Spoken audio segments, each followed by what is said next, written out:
Sapper Competition is a 4-day competition that brings in Sapper qualified individuals from across the engineer regiment. This year's competition, we had 76 applications. There's 50 total teams that we could accept.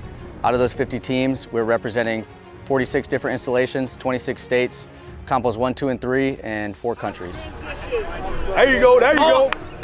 To be the best Sapper, first of all, what I'll say is, all of these 46 different installations send their units best, and they're the ones that come out to compete. So for me to be able to create a competition where I'm bringing the best of the best together, number one is phenomenal. So I applaud all of the competitors who rose their hand, first of all.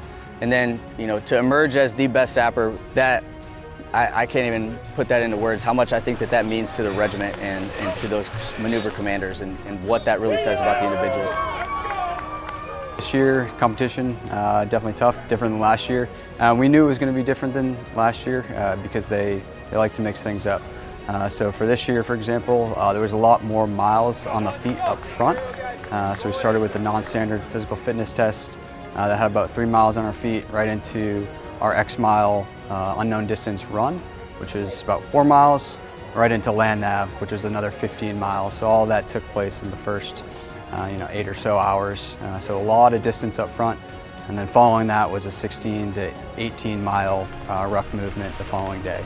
So this year, a lot of physical events up front, where then on Sunday came the technical aspects of the competition. So they really tried to break you down and put some miles on your feet and then test you on your skills, on your Sapper skills. I just want to start off with giving a shout out to the Sapper Leader Course themselves. They put on a phenomenal show. All the events that we went through were fantastic. They were very well set up. They kept you on your toes because you would show up to a spot and it might not be the spot that you were expecting to be dropped off at, and then all of a sudden you were running 4 to 5 to 6 miles to the land nav start and then going straight into land nav for as soon as round robin was done, which was a solid 20 miles on your feet throughout the day, you went straight into a Murph 1.5, which we were not expecting. So it definitely kept you on your toes a little bit more than last year. Don't get me wrong, it absolutely sucked, but it was great. Yeah, I think just in general, for anybody that comes to the competition, you can't really come to the competition with the goal of winning because there's 49 other teams that have that same goal. So what is important is the systematic process that you take preparing yourself, you and your teammate, for the competition. So there's 404 pages in the Sapper Handbook. When you start studying and you break down the sections that you're going to study, when you take that Sapper Handbook and you're unsure about something or you need to know a little bit more, then you go find the additional resources and dig into it. For example, if it's a medical section, study the medical section in the Sapper Handbook, and then go find a medic and train with that medic.